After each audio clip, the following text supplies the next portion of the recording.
Kebakaran terjadi di Mall The Park Kendari Selasa 11 Februari 2025 pagi ini. Dari pantauan tribunnews.ultra.com, api tampak berasal dari lantai 2 bangunan Mall The Park Kendari. Di lokasi kejadian, anggota pemadam kebakaran beserta kendaraan lengkap telah berada di lokasi sedang memadamkan api. Kebakaran tersebut menyita perhatian warga hingga menjadi tontonan. PLT Kadis Damkar Kendari Cunadin Umar mengungkapkan pihaknya menerjunkan 7 unit mobil damkar dengan total personel sekitar 70 orang. Mengutip dari laman Instagram resmi @theparkkendari mengumumkan penghentian operasional sementara pasca kebakaran terjadi.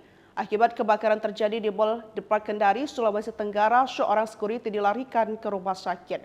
Seperti diketahui, The Park Kendari adalah pusat perbelanjaan modern terbesar dan terlengkap di Provinsi Sulawesi Tenggara. Resmi dibuka oleh Gubernur Provinsi Sulawesi Tenggara Haji Ali Mazi SH pada Kamis 8 Desember 2022.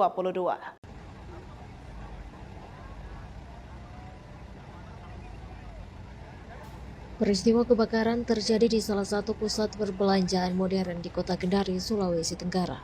Peristiwa kebakaran ini terjadi di Mall The Park Kendari pada Selasa 11 Februari pagi. Dari pantauan tribunnews.ultra.com, api tampak berasal dari lantai 2 bangunan Mall The Park Kendari. Di lokasi kejadian, anggota pemadam kebakaran beserta kendaraan lengkap telah berada di lokasi sedang memadamkan api. Kebakaran tersebut menyita perhatian warga hingga menjadi tontonan. Hingga berita ini ditayangkan, api masih membakar bangunan lantai 2 The Park Kendari.